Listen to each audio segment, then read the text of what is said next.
Hello everyone, welcome to the M की इस video में बात करें करंट अफेयर्स के 31वें प्रैक्टिस सेट की। तो चलिए वीडियो को शुरू करते हैं। आज के पहले प्रश्न से, विंबलडन चैंपियनशिप 2021 का महिला एकल खिताब किसने जीता?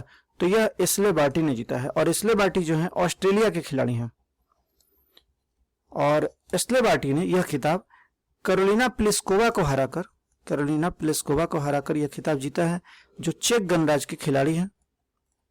चलिए नाओमी ओसाका के बारे में बात कर लेते हैं। ये जापान के खिलाड़ी हैं और इन्होंने हाल ही में ऑस्ट्रेलियन ओपन 2021 का महिला एकल खिताब जीता है, जबकि बारबोरा केसिकोवा जो है हाल ही में फ्रेंच ओपन 2021 का महिला एकल खिताब जीता है, जो चेक गणराज्य के खिलाड़ी हैं। अगले प्रश्न पे बढ़ते हैं। किस देश ने जून 2021 को तमिलनाडु के कूडनकुलम में 5वीं परमाणु ऊर्जा इकाई का निर्माण शुरू किया है? तो यह रूस ने शुरू किया है। चलिए बात कर लेते हैं रूस के बारे में कुछ। तो रूस विश्व का पहला देश बना है जिसने पशुओं को लगाने वाला कोविड-19 टीका कार्निवैक को विकसित किया है। और रूस विश्व का पहला देश बना है जिसने कोरोना वैक्सीन उसका नाम है स्पुतनिक भी को बनाया है। रूस विश्व का पहला देश है जिसने पहला कोरोना वैक्सीन स्पुतनिक भी बनाया है। चलिए स्पुतनिक भी बनाया है। अगले प्रश्न पे बढ़ते हैं। किस राज्य के कलिवेली झील आर्द्रभूमि को पक्षी अभयारण्य घोषित किया गया है? तो यह तमिलनाडु का आर्द्रभूमि है जिसे हाल ही में पक्षी अभयारण्य घोषित किया गया है। चलिए तमिलनाडु के बारे में बात कर लेते हैं। तो तमिलनाडु में हाल ही में एक सांप की नई प्रजाति खोजी गई है जिसका नाम है प्लेटिसेप्स जोसेफी।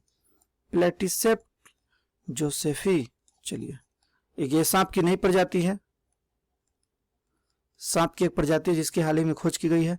चलिए तमिलनाडु में एक अभयारण्य है जिसका नाम है पॉइंट कैलिमेरे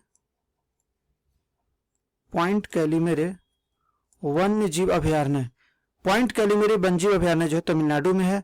और यह जो वन्य जीव अभयारण्य है एक पक्षी अभयारण्य भी है और यहाँ का रामसर साइट भी है। पॉइंट कैलिमेरे वन्य जीव अभयारण्य यहाँ का रामसर साइट भी है, एक वन्य जीव अभयारण्य भी है और ये एक पक्षी अभयारण्य भी है। चलिए अगले प्रश्न पे बढ़ते हैं।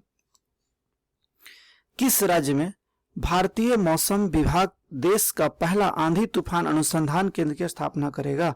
तो ये ओडिशा में करेगा और यह ओडिशा के बालासोर में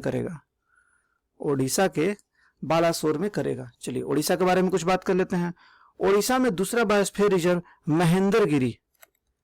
महेंद्रगिरी को बनाया जाएगा। ओडिशा में दूसरा बायोस्फीयर रिजर्व बनेगा जिसका नाम है महेंद्रगिरी। यहाँ जो पहला बायोस्फीयर रिजर्व है उसका नाम है सिंपलीपल। यहाँ का पहला बायोस्फीयर रिजर्व सिंपलीपल है, दूसरा महेंद्रगिरी को बनाया जाएगा। चलिए और ओडिशा का एक शहर है पुरी। ओडिशा का पुरी शहर भारत का पहला ऐसा शहर हो गया है जहाँ 24 घंटे नल का जल उच्च गुणवत्ता वाला उपलब्ध कराया जा रहा है। चलिए अगले प्रश्न की ओर बढ़ते हैं। किस राज्य की सरकार ने विश्व पर्यावरण दिवस के अवसर पर ऑक्सी-1, याद रखेंगे यहाँ पे ध्यान देंगे, ऑक्सी-1 है, बनाने की घोषणा की है? तो यह हरियाणा की सरकार ने यह की है और हरियाणा के पंचकुला एवं करनाल जिले में यह बनाया जाएगा। हरियाणा के पंचकुला एवं करनाल जिले में यह ऑक्सी-1 बनाया जाएगा। और इस ऑक्सी-1 में यह एक प्रकार का जंगल है। इस ऑक्सी-1 में भरपूर ऑक्सीजन प्रदान करने वाले पौधे लगाए जाएंगे। चलिए हरियाणा के बारे में कुछ बात कर लेते हैं अलग से। तो हरियाणा में हाल ही में H5N1 का पहला मामला मनुष्यों में देखने को मिला है। चलिए अगले प्रश्न पे बढ़ते हैं। किस देश में दुनिया का पहला 3D प्रिंटेड स्टील पैदल यात्री पुल का अनावरण किया गया है?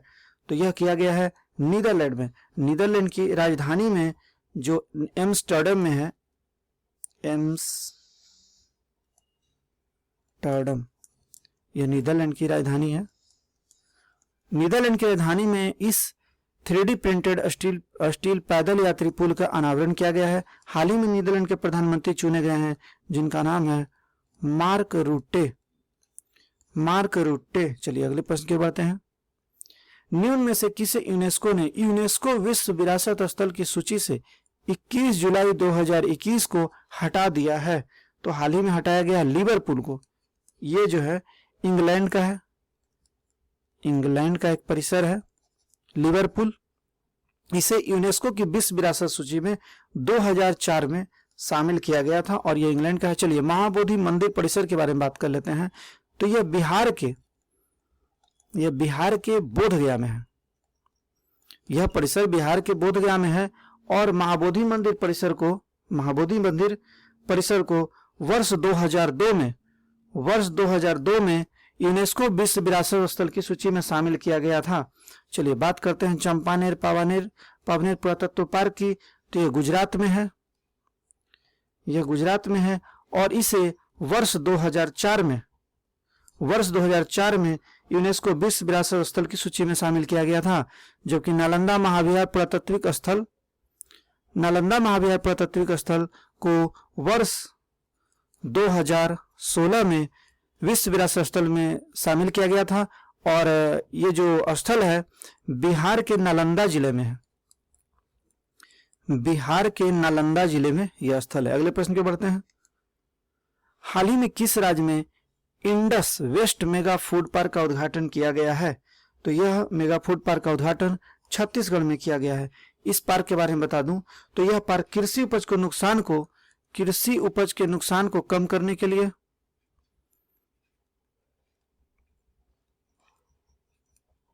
कृषि उपज के नुकसान को कम करने के लिए एवं किसानों को उचित मूल्य प्रदान करने के उद्देश्य से इस पार्क को लगाया गया है। चलिए छत्तीसगढ़ के बारे में बात कर लेते हैं। छत्तीसगढ़ में मां बमलेश्वरी देवी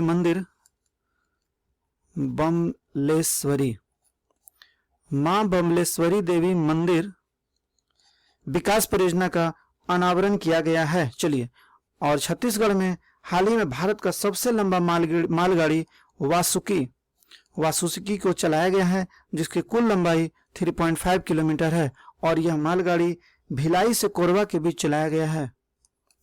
भिलाई से कोरबा के बीच यह मालगाड़ी चलाया गया है। छत्तीसगढ़ में हाल ही में एक क्लिनिक खोला गया है जिसका नाम है दाई दीदी मोबाइल क्लिनिक। चलिए अगले प्रश्न पे बढ़ते हैं। दाई दीदी मोबाइल क्लिनिक यहाँ चल रहा है छत्तीसगढ़ में। अगले प्रश्न पे बढ़ते हैं। हाल ही में राज्यसभा का महासचिव किन्हें नियुक्त किया गया है? तो यह नियुक्त किया गया है पीपी के रामाचार्युलू को। पहले देश दीपक वर्मा थे, इन्हीं का स्थान पीपी के रामाचार्युलू ने लिया है। पीपी के का पूरा नाम जो है परसराम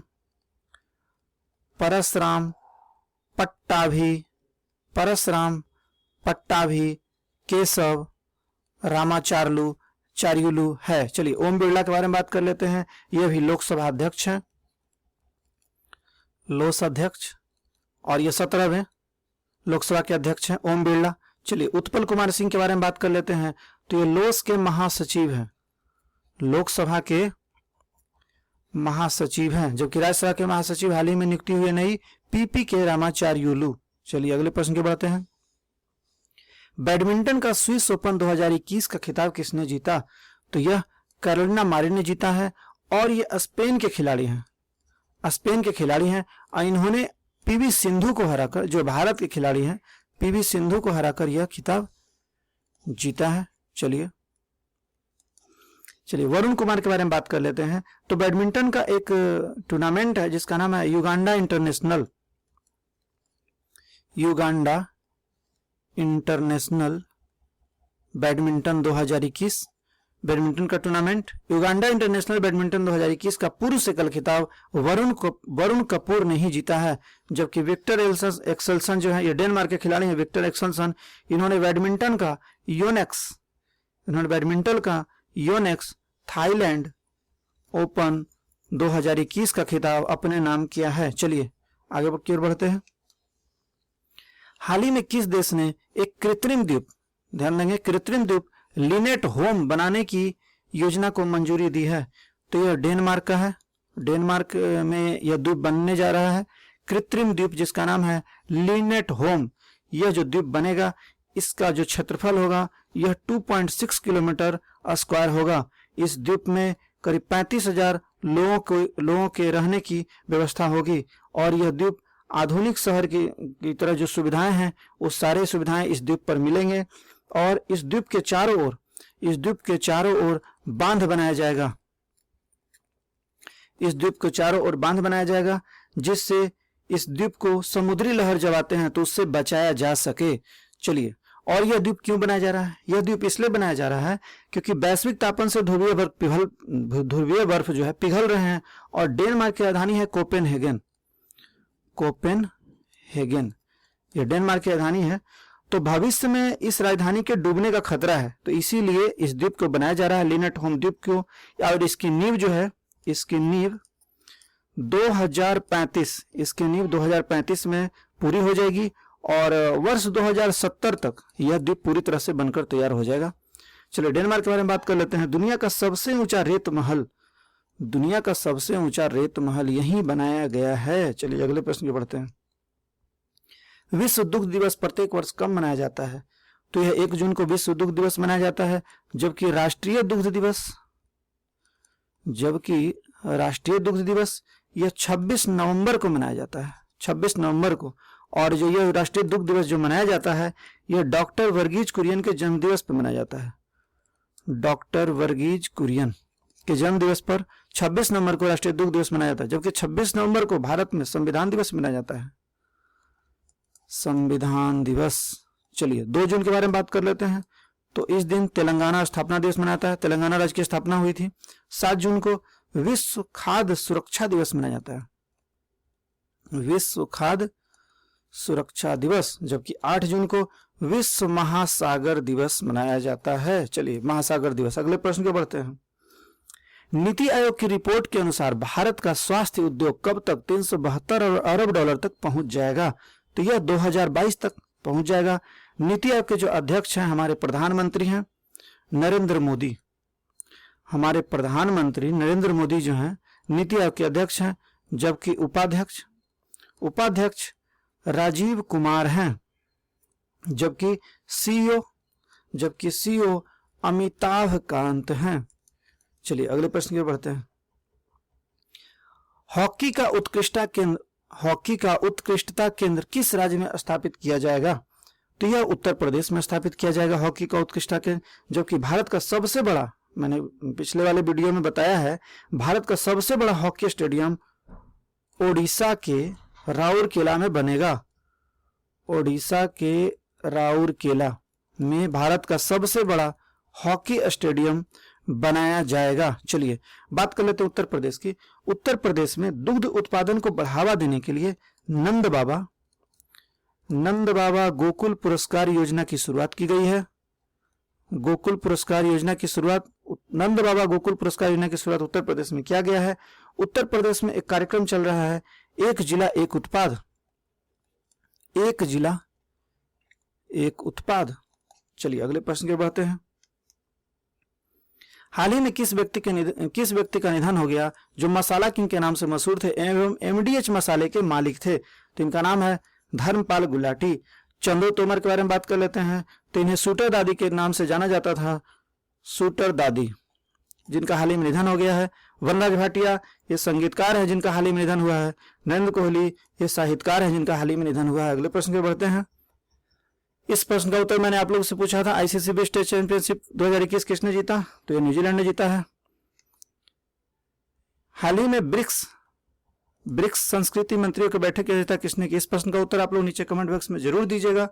तो ये था मेरा 31वां प्रैक्टिस है। यदि मेरा वीडियो आपको अच्छा लगा हो तो प्लीज मेरे चैनल को लाइक, शेयर और सब्सक्राइब करना ना भूलें, ताकि मेरे वीडियो से रिलेटेड सारे अपडेट आपको समय से मिलते रहे। तो चलिए मिलते हैं अगले वीडियो में।